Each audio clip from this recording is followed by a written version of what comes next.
ओम शांति। आजिर साकार महावाक्य 17/11/2025। मधुर संतान माने ଏହା ହେଉଛି पुरुषोत्तम संगम जुग। पुरुଣା दुनिया परिवर्तन होई एबे नुआ हेबाको जाଉଛି। तुमମାନଙ୍କୁ एबे पुरुषार्थ करी उत्तम देवपद पाइबाको हेबो। प्रश्न, योग्य सेवाधारी संतान मानक बुद्धिरे केउ कथा सर्वदा मने रहिथाए? उत्तर, सेमानଙ୍କ बुद्धिरे रहिथाए जे धन देले धन सरिब नाही, सेथिपई सेमाने राति दिन निद्रार मध्य त्याग करी ज्ञान धन को दान करिथांती, थकी न थांती। किंतु निज भितरे जदि कौनसी अवगुण थिबो तेबे सेवा करिवार उत्साह मध्य आसिब नाही। ओम शांति। मधुर संतान माननको बाबा बसी बुझाउछन्ति, पिलामाने जानिछन्ति परम पिता परमात्मा प्रतिदिन बुझाउछन्ति। जेपरि विश्वविद्यालय मानकरे शिक्षक माने प्रतिदिन पाठ पढ़ाई थांती। पिता तो केवल शिक्षा देबे, पिलामानଙ୍କର दायित्व नेबे, कारण सेमाने माता पिताଙ୍କ साथिरे घरे रही थांती। किंतु एठारे तो बहुत आश्चर्यर कथा। आत्मार पिता परमात्मा साथी तुमे माने रहुछ। प्रथम कथा है तुमे माने आत्मिक पिता सहित ब्रह्मलोक रहुछ। बाबा पिला मानू वर्षा देवाई अथवा पवित्र करने, सुख अथवा शांति देवाई कल्परे थरे मात्र आसी थांती। तेणु निश्चय एठारे आसी स्थूलवतन रहुथिबे। यही कथारे ही मनुष्य माने द्वंद्व पड़ुछंती। गायन मध्य रही से साधारण शरीर रे प्रवेश करिथांती, तेबे साधारण शरीर केउठारु उड़ी करी तो आसुनाही। तेणु निश्चित मनुष्य शरीर रे ही आसुछंती एवं सी एकथा मध्य कहउछंती जे मु एही शरीर रे प्रवेश करुछि। तुमे संतान माने मध्य एबे बुझी पारुछ बाबा हमको स्वर्गर वर्षा देवाकू आसीछंती। निश्चित भावे एबे आमे योग्य नुहे, पतित होई जायछु। सेथिपई समस्ते कहउछंती हे पतित पावन आस एठाकू आसी आम पतित मानकू पवित्र कर। बाबा कहउछंती मोते कल्प कल्प पतित मानकू पवित्र करिवार कार्य मिलेछि। कहउछंती हे पिला माने वर्तमान ई पतित दुनिया को पवित्र करिवा को हेबो। पुरुणा दुनिया को पतित, नुआ दुनिया को पवित्र बोली कहाजिबो। अर्थात पुरुणा दुनिया को नुआ करिवा पाई बापा आसीछंती। कलिजुग को तो केही भी नुआ दुनिया कहिबे नाही। एहा तो बुझिबार कथा ना। कलिजुग है पुरुणा दुनिया। बाबा मध्य निश्चित पुरुणा एवं नुआ दुनियार संगम रे ही आसिबे। जेतेबेले केउठी भी तुमे माने बुझाउछ तेबे कुह जे एहा पुरुषोत्तम संगम जुग अटे। एही समय बाबा आसीछंती। सारा दुनिया रे एपरि केही मनुष्य नथिबे जहाँकू जणाथिबो जे एहा हेउछि पुरुषोत्तम संगम जुग। तुमे माने संगम जुग रे अछ, सेथिपई तो अन्य मानकू बुझाउछ। मुख्य कथा हेउछि संगम जुगर। तेणु पॉइंट्स गुड़िक मध्य बहुत जरूरी अटे। जेउ कथा केही जानी नाहंती से संबंध रे बुझाइबाकू हेबो। सेथिपई बाबा कहउछंती एकथा निश्चित लेखिबाकू हेबो जे वर्तमान पुरुषोत्तम संगम जुग अटे। नुआ जुग अर्थात सत्य जुगर चित्र मध्य रही। मनुष्य माने किपरि जानिबे जे एही लक्ष्मी नारायण सत्य जुग नुआ दुनियार मालिक अटंती। तेणु तांको चित्र उपरे पुरुषोत्तम संगम जुग शब्द निश्चित लेखा हेबा दरकार।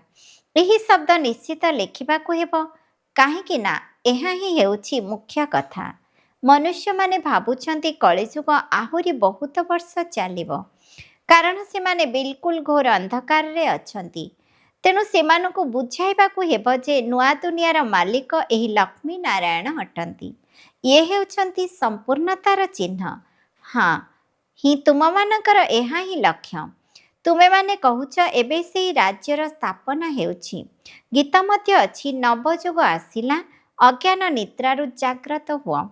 एकथा तुमे जानिछ वर्तमान हेउछि संगम जुग।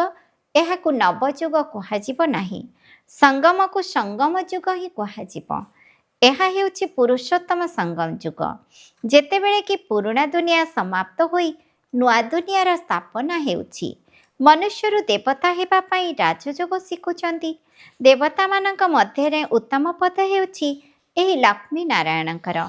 एमाने मध्य मनुष्य ही अटंती।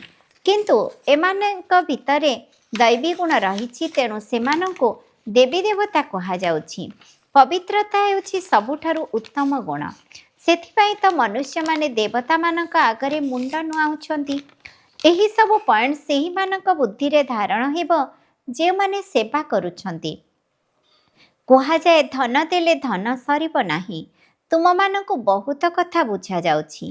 ଜ୍ଞାନ ତ ବହୁତ ସହଜ, କିନ୍ତୁ କିଏ ଭଲ ଭାବରେ ଧାରଣା କରୁଛନ୍ତି, କିଏ କରୁନାହାନ୍ତି। ଯେଉଁମାନଙ୍କ ପାଖରେ ଅବଗୁଣ ଅଛି ସେମାନେ ପଏଣ୍ଟ ସେଣ୍ଟରର ଦାୟିତ୍ୱ ସମ୍ଭାଳି ପାରିବେ ନାହିଁ। ତେଣୁ ବାବା ସନ୍ତାନମାନଙ୍କୁ ବୁଝାଉଛନ୍ତି, ପ୍ରଦର୍ଶନୀରେ ମଧ୍ୟ ସିଧା ସିଧା ଶବ୍ଦ ଲେଖାଯିବା ଦରକାର। ମୁଖ୍ୟତଃ ପୁରୁଷୋତ୍ତମ ସଙ୍ଗମ ଯୁଗ ସମ୍ବନ୍ଧରେ ବୁଝାଇବାକୁ ହେବ। ଏହି ସଙ୍ଗମ ଯୁଗରେ ଆଦି ସନାତନ ଦେବୀ ଦେବତା ଧର୍ମର ସ୍ଥାପନା ହେଉଛି। ଯେତେବେଳେ ଏହି ଧର୍ମ ଥିଲା ସେତେବେଳେ ଅନ୍ୟ କୌଣସି ଧର୍ମ ନଥିଲା। ମହାଭାରତ ଲଢ଼େଇ ମଧ୍ୟ ଡ୍ରାମାରେ ନିର୍ଦ୍ଧାର୍ଯ୍ୟ ରହିଛି। ଏସବୁ ବିଜ୍ଞାନର ସାଧନ ମଧ୍ୟ ଏବେ ବାହାରିଛି। ଆଗରୁ ଏସବୁ ନଥିଲା। ପୁଣି 100 ବର୍ଷ ଭିତରେ ସବୁ ଖଲାସ ହୋଇଯିବ। ସଙ୍ଗମ ଯୁଗକୁ ଅତି କମ୍ରେ 100 ବର୍ଷ ତ ହେବା ଦରକାର ନା। ସମଗ୍ର ଦୁନିଆକୁ ନୂଆ କରିବାକୁ ହେବ। ନୂଆଦିଲ୍ଲୀ ତିଆରି କରିବାର କେତେ ବର୍ଷ ଲାଗିଲା? ତୁମେ ଜାଣିଛ ଭାରତରେ ହିଁ ନୂଆ ଦୁନିଆ ହେବ। ତେଣୁ ଏହି ପୁରୁଣା ଖଲାସ ହୋଇଯିବ। କିନ୍ତୁ କିଛି ତ ରହିବ ନା। ସମ୍ପୂର୍ଣ୍ଣ ପ୍ରଳୟ ତ ହେବ ନାହିଁ। ଏହିସବୁ କଥା ତୁମମାନଙ୍କ ବୁଦ୍ଧିରେ ଅଛି। ବର୍ତ୍ତମାନ ହେଉଛି ସଙ୍ଗମ ଯୁଗ। ନୂଆ ଦୁନିଆରେ ନିଶ୍ଚୟ ଏହି ଦେବୀ ଦେବତାମାନେ ଥିଲେ, ପୁଣି ଏହିମାନେ ହିଁ ରହିବେ। ଏହା ହେଉଛି ରାଜଯୋଗର ପାଠପଢ଼ା। ଯଦି କେହି ବିସ୍ତାର ଭାବରେ ବୁଝାଇ ପାରୁନାହାନ୍ତି, ତେବେ କେବଳ ଗୋଟିଏ କଥା କୁହ, ପରମପିତା ପରମାତ୍ମା ଯିଏକି ସମସ୍ତଙ୍କର ପିତା ଅଟନ୍ତି, ତାଙ୍କୁ ତ ସମସ୍ତେ ସ୍ମରଣ କରୁଛନ୍ତି।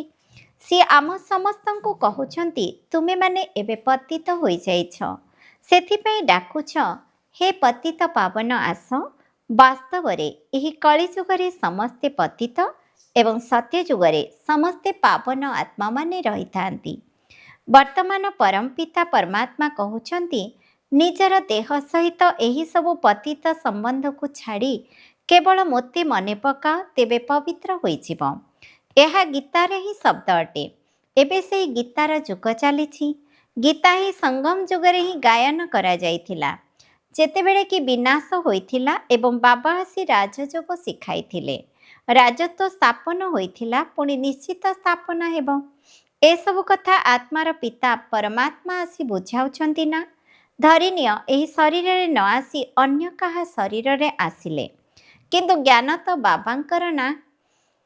ମୁଁ ଏହାଙ୍କର ନାମ ତ ନେଉନାହିଁ। ମୁଁ ତ କେବଳ ଏତିକି କହୁଛି, ବାବା କହୁଛନ୍ତି ମୋତେ ମନେ ପକାଅ, ତେବେ ତୁମେମାନେ ପବିତ୍ର ହୋଇଯିବ ଏବଂ ମୁଁ ମୋ ପାଖକୁ ଆସିଯିବ। ଏହା କେତେ ସହଜ। କେବଳ ମୋତେ ମନେ ପକାଅ ଏବଂ 84 ଜନ୍ମର ଚକ୍ର ଜ୍ଞାନ ବୁଦ୍ଧିରେ ରହୁ। ଯିଏ ଧାରଣା କରିବେ ସେ ଚକ୍ରବର୍ତ୍ତୀ ରାଜା ହେବେ। ଏହି ସନ୍ଦେଶ ତ ସବୁ ଧର୍ମାବଲମ୍ବୀମାନଙ୍କ ପାଇଁ ଉଦ୍ଦିଷ୍ଟ। ସମସ୍ତଙ୍କୁ ତ ଘରକୁ ଯିବାକୁ ହେବ। ମୁଁ ମଧ୍ୟ ଘରର ହିଁ ରାସ୍ତା ବତାଉଛି। ପାଦ୍ରୀମାନଙ୍କୁ ଅଥବା ଆଉ କେହି ବି ହୁଅନ୍ତୁ, ସେମାନଙ୍କୁ ବାବାଙ୍କର ସନ୍ଦେଶ ଦେଇପାରିବ। ତୁମମାନଙ୍କୁ ଖୁସିର ବହୁତ ନିଶା ଚଢ଼ିବା ଦରକାର। ପରମପିତା ପରମାତ୍ମା କହୁଛନ୍ତି, ମୋତେ ମନେ ପକାଅ, ତେବେ ତୁମର ବିକର୍ମ ବିନାଶ ହୋଇଯିବ ଏବଂ ସମସ୍ତଙ୍କୁ ଏହି କଥା ମନେ ପକାଇ ଦିଅ। ବାବାଙ୍କର ସନ୍ଦେଶ ଶୁଣାଇବା ହିଁ ପ୍ରଥମ ନମ୍ବରର ସେବା ଅଟେ। ବର୍ତ୍ତମାନ ହେଉଛି ଗୀତାର ଯୁଗ। ବାବା ଆସିଛନ୍ତି, ସେଥିପାଇଁ ଏହି ଚିତ୍ରର ଆରମ୍ଭରୁ ରଖିବା ଉଚିତ। ଯିଏ ଭାବୁଛନ୍ତି ଆମେ ବାବାଙ୍କର ସନ୍ଦେଶ ଦେଇପାରିବୁ, ସେମାନେ ପ୍ରସ୍ତୁତ ରହିବା ଉଚିତ। ମନରେ ଆସିବା ଉଚିତ ଯେ ମୁଁ ମଧ୍ୟ ଅନ୍ଧମାନଙ୍କର ବାଡ଼ି ହେବି। ଏହି ସନ୍ଦେଶ ତ କାହାକୁ ବି ଦେଇପାରିବ। ବିକେଙ୍କର ନାମ ଶୁଣି ଡରୁଛନ୍ତି। କୁହ, ଆମେ କେବଳ ବାବାଙ୍କର ସନ୍ଦେଶ ଦେଉଛୁ। ପରମପିତା ପରମାତ୍ମା କହୁଛନ୍ତି, ମୋତେ ମନେ ପକାଅ, ବାସ୍। ଆମେ କାହାର ଗ୍ଳାନି କରୁନାହୁଁ। ବାବା କହୁଛନ୍ତି, ମୋତେ ମନେ ପକାଅ, ମୁଁ ହେଉଛି ଉଚ୍ଚରୁ ଉଚ୍ଚ ପତିତ ପାବନ। ମୋତେ ମନେ ପକାଇଲେ ତୁମର ବିକର୍ମ ବିନାଶ ହେବ। ଏହି କଥାକୁ ନୋଟ୍ କର। ଏହା ବହୁତ କାମର ଜିନିଷ ଅଟେ। କେହି କେହି ନିଜ ହାତରେ ଅଥବା ବାହୁରେ ଅକ୍ଷର ଲେଖାଇଥାନ୍ତି ନା। ତୁମେ ମଧ୍ୟ ଏହାକୁ ଲେଖାଇ ଦିଅ। ଯଦି କେବଳ ଏତିକି ବି କଥା କହିଲ, ତେବେ ମଧ୍ୟ ଦୟାଶୀଳ କଲ୍ୟାଣକାରୀ ହୋଇଚାଲ। ନିଜ ସହିତ ପ୍ରତିଜ୍ଞା କରିବା ଉଚିତ। ସେବା ନିଶ୍ଚିତ କରିବାକୁ ହେବ, ତେବେ ଅଭ୍ୟାସ ହୋଇଯିବ। ଏକଥା ମଧ୍ୟ ତୁମେମାନେ ବୁଝାଇ ପାରିବ, ଚିତ୍ର ମଧ୍ୟ ଦେଇପାରିବ। ଏହା ହେଲା ସନ୍ଦେଶ ଦେବାର ଜିନିଷ। ଲକ୍ଷ ଲକ୍ଷ ବ୍ରାହ୍ମଣ ହୋଇଯିବେ। ତୁମମାନଙ୍କୁ ଘରେ ଘରେ ଯାଇ ସନ୍ଦେଶ ଦେବାକୁ ହେବ। ପଇସା କେହି ଦିଅନ୍ତୁ ନ ଦିଅନ୍ତୁ, କୁହ ବାବା ତ ହେଉଛନ୍ତି ଦୀନବନ୍ଧୁ। ଆମର କର୍ତ୍ତବ୍ୟ ହେଉଛି ଘରେ ଘରେ ସନ୍ଦେଶ ଦେବା। ଇଏ ହେଉଛନ୍ତି ବାପଦାଦା, ତାଙ୍କଠାରୁ ଏହି ସମ୍ପତ୍ତି ମିଳୁଛି। ଇଏ 84 ଜନ୍ମ ନେବେ। ୟାଙ୍କର ଏହା ହେଉଛି ବର୍ତ୍ତମାନ ଅନ୍ତିମ ଜନ୍ମ। ଏବେ ଆମେ ବ୍ରାହ୍ମଣ ହୋଇଛୁ, ପୁଣି ଦେବତା ହେବୁ। ବ୍ରହ୍ମା ମଧ୍ୟ ବ୍ରାହ୍ମଣ ଅଟନ୍ତି। କେବଳ ପ୍ରଜାପିତା ବ୍ରହ୍ମା ଜଣେ ତ ନଥିବେ ନା, ନିଶ୍ଚୟ ବ୍ରାହ୍ମଣ ବଂଶାବଳୀ ମଧ୍ୟ ଥିବେ ନା। ବ୍ରହ୍ମାରୁ ବିଷ୍ଣୁ ଦେବତା, ବ୍ରାହ୍ମଣମାନେ ହେଉଛନ୍ତି ଚୋଟି। ସେଇମାନେ ହିଁ ଦେବତା, କ୍ଷତ୍ରିୟ, ବୈଶ୍ୟ, ଶୂଦ୍ର ହେଉଛନ୍ତି। କେହି ତ ନିଶ୍ଚିତ ବାହାରିବେ ଯେ କି ତୁମମାନଙ୍କ କଥାକୁ ବୁଝିବେ। ପୁରୁଷମାନେ ମଧ୍ୟ ସେବା କରିପାରିବେ। ସକାଳୁ ଉଠି ମନୁଷ୍ୟ ଦୋକାନ ଖୋଲିବା ସମୟରେ କହନ୍ତି ସୁବହ କା ସାଇ। ତୁମେମାନେ ମଧ୍ୟ ସକାଳୁ ସକାଳୁ ଯାଇ ବାବାଙ୍କର ସନ୍ଦେଶ ଶୁଣାଅ। ସେମାନଙ୍କୁ କୁହ ତୁମର ଧନ୍ଦା ବା ବ୍ୟବସାୟ ବହୁତ ଭଲ ହେବ। ତୁମେ ସାଇଙ୍କୁ ମନେ ପକାଅ, ତେବେ 21 ଜନ୍ମର ବର୍ଷା ମିଳିବ। ଅମୃତ ବେଳାର ସମୟ ବହୁତ ଭଲ ହୋଇଥାଏ। ଆଜିକାଲି କାରଖାନାର ମାତାମାନେ ମଧ୍ୟ କାମ କରୁଛନ୍ତି। ଏହି ବ୍ୟାଚ୍ ତିଆରି କରିବା ମଧ୍ୟ ବହୁତ ସହଜ। ତୁମ ସନ୍ତାନମାନଙ୍କୁ ତ ରାତିଦିନ ସେବାରେ ଲାଗିଯିବା ଉଚିତ। ନିଦକୁ ମଧ୍ୟ ତ୍ୟାଗ କରିବା ଉଚିତ। ବାବାଙ୍କର ପରିଚୟ ମିଳିବା ଦ୍ୱାରା ମନୁଷ୍ୟ ସନାଥ ହୋଇଯାଇଥାନ୍ତି। ତୁମେମାନେ କାହାକୁ ହେଲେ ସନ୍ଦେଶ ଦେଇପାରିବ। ତୁମର ଜ୍ଞାନ ବହୁତ ଉଚ୍ଚ। କୁହ ଆମେ ଜଣକୁ ମନେ ପକାଉଛୁ। ଖ୍ରୀଷ୍ଟଙ୍କର ଆତ୍ମା ମଧ୍ୟ ତାଙ୍କର ସନ୍ତାନ ଥିଲେ। ସବୁ ଆତ୍ମାମାନେ ତ ତାଙ୍କର ସନ୍ତାନ ଅଟନ୍ତି। ସେ ଈଶ୍ୱର ପିତା କହୁଛନ୍ତି ଯେ ଆଉ କୌଣସି ଦେହଧାରୀଙ୍କୁ ମନେ ପକାଅ ନାହିଁ। ତୁମେ ନିଜକୁ ଆତ୍ମା ନିଶ୍ଚୟ କରି କେବଳ ମୋତେ ମନେ ପକାଇଲେ ବିକର୍ମ ବିନାଶ ହେବ ଏବଂ ତୁମେମାନେ ମୋ ପାଖକୁ ଆସିଯିବ। ମନୁଷ୍ୟ ଘରକୁ ଯିବା ପାଇଁ ହିଁ ପୁରୁଷାର୍ଥ କରିଥାନ୍ତି, କିନ୍ତୁ କେହି ହେଲେ ଯାଇପାରିନଥାନ୍ତି। କିନ୍ତୁ ଦେଖାଯାଉଛି ପିଲାମାନେ ଏବେ ବହୁତ ଥଣ୍ଡା ଅର୍ଥାତ୍ ମାନ୍ଦା ହୋଇଯାଇଛନ୍ତି। ଏତେ ପରିଶ୍ରମ କରୁନାହାନ୍ତି, ବାହାନା କରିଚାଲିଛନ୍ତି। ଏଥିରେ ବହୁତ ସହନ ମଧ୍ୟ କରିବାକୁ ପଡ଼ୁଛି। ଧର୍ମସ୍ଥାପକମାନଙ୍କୁ କେତେ ସହନ କରିବାକୁ ପଡ଼ିଥାଏ। ଖ୍ରୀଷ୍ଟଙ୍କ ନିମନ୍ତେ ମଧ୍ୟ କହନ୍ତି ତାଙ୍କୁ କ୍ରସ୍ ଉପରେ ଚଢ଼ାଇଥିଲେ। ତୁମର କାମ ହେଉଛି ସମସ୍ତଙ୍କୁ ସନ୍ଦେଶ ଦେବା। ସେଥିପାଇଁ ବାବା ଉପାୟମାନ ବତାଉଛନ୍ତି। ଯଦି କେହି ସେବା ନ କରିଲେ ତେବେ ବାବା ବୁଝିଯାଆନ୍ତି ଯେ ତାଙ୍କର କିଛି ଧାରଣା ହୋଇନାହିଁ। ବାବା ରାୟ ଦେଉଛନ୍ତି କିପରି ସନ୍ଦେଶ ଦେବ। ଟ୍ରେନରେ ମଧ୍ୟ ତୁମେମାନେ ଏହି ସନ୍ଦେଶ ଦେଇ ଚାଲ। ତୁମେ ଜାଣିଛ ଆମେ ସ୍ୱର୍ଗକୁ ଯାଉଛୁ। କେହି କେହି ଶାନ୍ତିଧାମକୁ ମଧ୍ୟ ଯିବେ ନା, ଯାହାର ରାସ୍ତା ତୁମେମାନେ ହିଁ ବତାଇ ପାରିବ। ତୁମ ବ୍ରାହ୍ମଣମାନଙ୍କୁ ହିଁ ଯିବା ଉଚିତ। ବ୍ରାହ୍ମଣ ତ ବହୁତ ଅଛନ୍ତି। ବ୍ରାହ୍ମଣମାନଙ୍କୁ କେଉଁଠି ତ ରଖିବେ ନା। ବ୍ରାହ୍ମଣ, ଦେବତା, କ୍ଷତ୍ରିୟ, ତେବେ ନିଶ୍ଚିତ ପ୍ରଜାପିତା ବ୍ରହ୍ମାଙ୍କର ସନ୍ତାନ ତ ହୋଇଥିବେ ନା। ଆଦି ସମୟରେ ବ୍ରାହ୍ମଣମାନେ ହିଁ ଥାଆନ୍ତି। ତୁମେ ବ୍ରାହ୍ମଣମାନେ ହେଲ ସବୁଠାରୁ ଉଚ୍ଚ। ସେହି ବ୍ରାହ୍ମଣମାନେ ହେଲେ କୁଖ ବଂଶାବଳୀ ଅର୍ଥାତ୍ କୋଳଜାତ। ତେବେ ବ୍ରାହ୍ମଣ ତ ନିଶ୍ଚିତ ଆବଶ୍ୟକ ନା, ନଚେତ୍ ପ୍ରଜାପିତା ବ୍ରହ୍ମାଙ୍କର ସନ୍ତାନ ବ୍ରାହ୍ମଣମାନେ କୁଆଡ଼େ ଗଲେ।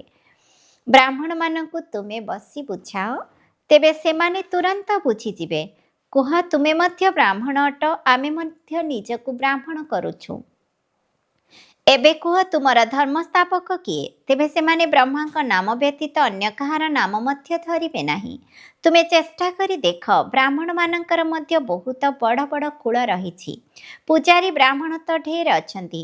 ଆଜମେରକୁ ଢେର ସନ୍ତାନ ଯାଉଛନ୍ତି, କିନ୍ତୁ କେବେ କେହି ବି ସମାଚାର ଦେଇନାହାନ୍ତି ଯେ ମୁଁ ବ୍ରହ୍ମାଙ୍କର ସହିତ ମିଶିଲି। ତାଙ୍କୁ ପଚାରିଲି ତୁମର ଧର୍ମସ୍ଥାପକ କିଏ, ବ୍ରାହ୍ମଣ ଧର୍ମ କିଏ ସ୍ଥାପନ କରିଛନ୍ତି। ତୁମେ ତ ଜାଣିଛ ଯେ ପ୍ରକୃତ ବ୍ରାହ୍ମଣ କିଏ। ତୁମେମାନେ ଅନେକଙ୍କର କଲ୍ୟାଣ କରିପାରିବ। ଭକ୍ତମାନେ ହିଁ ତ ତୀର୍ଥଯାତ୍ରା କରିଥାନ୍ତି। ଲକ୍ଷ୍ମୀନାରାୟଣଙ୍କର ଏହି ଚିତ୍ର ତ ବହୁତ ଭଲ। ତୁମେମାନେ ଜାଣିଛ ଜଗତମ୍ବା କିଏ, ଲକ୍ଷ୍ମୀ କିଏ। ଏହିପରି ତୁମେ ଚାକର ବାକରଙ୍କୁ ଏବଂ ସବରୀମାନଙ୍କୁ ମଧ୍ୟ ବୁଝାଇ ପାରିବ। ତୁମମାନଙ୍କ ବ୍ୟତୀତ ତ ସେମାନଙ୍କୁ ଶୁଣାଇବା ପାଇଁ ଆଉ କେହି ନାହାନ୍ତି। ତୁମମାନଙ୍କୁ ବହୁତ ଦୟାଶୀଳ ହେବାକୁ ପଡ଼ିବ। କୁହ ତୁମେ ମଧ୍ୟ ପବିତ୍ର ହୋଇ ପବିତ୍ର ଦୁନିଆକୁ ଯାଇପାରିବ। ସେଥିପାଇଁ ନିଜକୁ ଆତ୍ମନିଶ୍ଚୟ କରି ଶିବ ବାବାଙ୍କୁ ମନେ ପକାଅ। କାହାକୁ ବି ହେଉ ରାସ୍ତା ବତାଇବାର ବହୁତ ସଉକ ରହିବା ଉଚିତ। ଯିଏ ନିଜେ ବାବାଙ୍କୁ ସ୍ମରଣ କରୁଥିବେ ସେ ଅନ୍ୟମାନଙ୍କୁ ମଧ୍ୟ ସ୍ମରଣ କରାଇବାର ପୁରୁଷାର୍ଥ କରିବେ। ବାବା ତ ନିଜେ ଯାଇ କଥା ହେବେ ନାହିଁ। ଏହା ତୁମମାନଙ୍କର କାମ। ଗରିବମାନଙ୍କର ମଧ୍ୟ କଲ୍ୟାଣ କରିବାକୁ ହେବ। ତେବେ ସେମାନେ ମଧ୍ୟ ବହୁତ ଖୁସି ହୋଇଯିବେ। ବାବାଙ୍କୁ ଅଳ୍ପ ମନେ ପକାଇଲେ ମଧ୍ୟ ପ୍ରଜାରେ ମଧ୍ୟ ଆସିଯିବେ। ତେବେ ତାହା ମଧ୍ୟ ଭଲ ନା? ଏହି ଧର୍ମ ବହୁତ ସୁଖଦାୟୀ ଅଟେ। ଦିନକୁ ଦିନ ତୁମର ପ୍ରଭାବ ବିସ୍ତାର ହେବ। ସମସ୍ତଙ୍କୁ ଏହି ସନ୍ଦେଶ ଦେଇ ଚାଲ, ନିଜକୁ ଆତ୍ମା ବୁଝି ବାବାଙ୍କୁ ମନେ ପକାଅ। ତୁମେ ମଧୁର ସନ୍ତାନମାନେ ପଦ୍ମାପଦମ ଭାଗ୍ୟଶାଳୀ ଅଟ। ଯେତେବେଳେ କି ମହିମା ଶୁଣୁଛ ଏବଂ ବୁଝୁଛ, ତେବେ କୌଣସି ବି କଥାର ଚିନ୍ତା କରିବା ଉଚିତ ନୁହେଁ। ଏହା ଗୁପ୍ତ ଜ୍ଞାନ ଏବଂ ଗୁପ୍ତ ଖୁସି ଅଟେ। ତୁମେ ହେଉଛ ଗୁପ୍ତ ଯୋଦ୍ଧା। ତୁମକୁ ଅଜଣା ସୈନିକ କୁହାଯିବ। ଆଉ କେହି ଅଜଣା ସୈନିକ ହୋଇପାରିବେ ନାହିଁ। ଦିଲୱାଡ଼ା ମନ୍ଦିର ତୁମର ସମ୍ପୂର୍ଣ୍ଣ ସ୍ମୃତି ଚିହ୍ନ ଅଟେ। ଏହା ଦିଲ ନେଲାବାଲାଙ୍କର ପରିଚୟ ଅଟେ ନା? ଏହା ଦିଲ ନେଲାବାଲାଙ୍କର ପରିବାର ଅଟେ ନା? ମହାବୀର, ମହାବୀରାଙ୍ଗନା ଏବଂ ତାଙ୍କର ସନ୍ତାନମାନେ ରହିଛନ୍ତି। ଏହା ପୁରା ତୀର୍ଥ ଅଟେ। ତେଣୁ ଏହା କାଶୀଠାରୁ ମଧ୍ୟ ଶ୍ରେଷ୍ଠ ସ୍ଥାନ ହୋଇଗଲା। ଆଚ୍ଛା, ମିଠା ମିଠା ଶିକିଲଧେ ସନ୍ତାନମାନଙ୍କ ପ୍ରତି ମାତା ପିତା ବାପଦାଦାଙ୍କର ମଧୁର ସ୍ନେହ ସମ୍ପନ୍ନ ଶୁଭେଚ୍ଛା ଏବଂ ସୁପ୍ରଭାତ। ଆତ୍ମିକ ପିତାଙ୍କର ଆତ୍ମିକ ସନ୍ତାନମାନଙ୍କୁ ନମସ୍ତେ। ଆମ ଆତ୍ମିକ ସନ୍ତାନମାନଙ୍କର ମଧ୍ୟ ଆତ୍ମିକ ପିତାଙ୍କୁ ନମସ୍ତେ ନମସ୍ତେ ନମସ୍ତେ। ଧାରଣା ପାଇଁ ମୁଖ୍ୟ ସାରାଂଶ 1 ନମ୍ବର, ଘରେ ଘରେ ଯାଇ ବାବାଙ୍କର ସନ୍ଦେଶ ଦେବାକୁ ହେବ। ସେବା କରିବାର ପ୍ରତିଜ୍ଞା କର। ସେବା କରିବାରେ କୌଣସି ବାହାନା କର ନାହିଁ। 2 ନମ୍ବର, କୌଣସି କଥାର ଚିନ୍ତନ ନ କରି ଗୁପ୍ତ ଖୁସିରେ ରହିବାର ଅଛି। କୌଣସି ଦେହଧାରୀଙ୍କୁ ମନେ ପକାଇବା ପରିବର୍ତ୍ତେ ଏକମାତ୍ର ବାବାଙ୍କର ସ୍ମୃତିରେ ରହିବାର ଅଛି। ବରଦାନ, କଲ୍ୟାଣକାରୀ ପିତା ଏବଂ କଲ୍ୟାଣକାରୀ ସମୟର ପ୍ରତି ମୁହୂର୍ତ୍ତରେ ଲାଭ ଉଠାଇଥିବା ନିଶ୍ଚୟ ବୁଦ୍ଧି ନିଶ୍ଚିନ୍ତ ଭବ। ସୃଷ୍ଟି ନାଟକରେ ଯାହା ବି ଦୃଶ୍ୟ ଚାଲୁଛି ତାକୁ ତ୍ରିକାଳଦର୍ଶୀ ହୋଇ ଦେଖ।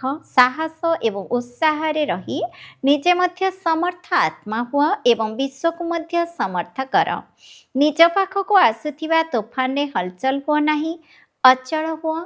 ତୁମକୁ ଯେଉଁ ସମୟ ମିଳିଛି, ବାବାଙ୍କର ସଙ୍ଗ ମିଳୁଛି, ଅନେକ ପ୍ରକାରର ସମ୍ପତ୍ତି ମିଳୁଛି, ତାହାଦ୍ୱାରା ସମ୍ପତ୍ତିବାନ ଏବଂ ସମର୍ଥିବାନ ହୁଅ। ସାରା କଳ୍ପ ଭିତରେ ଏଭଳି ଦିନ ଆଉ କେବେ ଆସିବ ନାହିଁ। ସେଥିପାଇଁ ନିଜର ସବୁ ଚିନ୍ତା ବାବାଙ୍କୁ ଦେଇ ନିଶ୍ଚୟ ବୁଦ୍ଧି ହୋଇ ସଦା ନିଶ୍ଚିନ୍ତ ରୁହ। କଲ୍ୟାଣକାରୀ ବାବା ଏବଂ କଲ୍ୟାଣକାରୀ ସମୟର ପ୍ରତି ମୁହୂର୍ତ୍ତରେ ଲାଭ ଉଠାଅ। ସ୍ଲୋଗାନ, ଯଦି ବାବାଙ୍କ ସଙ୍ଗର ରଙ୍ଗ ଲଗାଇଦେବ ତେବେ ସମସ୍ତ ଦୋଷ ଦୁର୍ବଳତା ସ୍ୱତଃ ସମାପ୍ତ ହୋଇଯିବ। ଅବ୍ୟକ୍ତ ଇସାରା, ଅଶରୀରୀ ଅଥବା ବିଦେହୀ ସ୍ଥିତିର ଅଭ୍ୟାସକୁ ବଢ଼ାଅ। ବିଦେହୀ ହେବାର ବିଧି ହେଲା ବିନ୍ଦୁ ହେବା। ଅଶରୀରୀ ହେଉଛ ବା କର୍ମାତୀତ ହେଉଛ, ଏସବୁର ବିଧି ହେଲା ବିନ୍ଦୁ ହେବା। ସେଥିପାଇଁ ବାପଦାଦା କହୁଛନ୍ତି, ଅମୃତ ବେଳାରେ ବାପଦାଦାଙ୍କ ସହିତ ମିଳନ କରିବା ବା ବାର୍ତ୍ତାଳାପ କରି ଯେତେବେଳେ କର୍ମକ୍ଷେତ୍ରକୁ ଆସୁଛ, ସେତେବେଳେ ପ୍ରଥମେ 3ଟି ବିନ୍ଦୁର ତିଳକ ମସ୍ତକରେ ଲଗାଅ ଏବଂ ଚେକ୍ କର କୌଣସି ବି କାରଣରୁ ଏହି ସ୍ମୃତିରୂପୀ ତିଳକ ଲିଭି ଯାଉ ନାହିଁ ତ। ଅବିନାଶୀ ଏବଂ ଅଲିଭା ତିଳକ ରହୁ। ଓମ୍ ଶାନ୍ତି।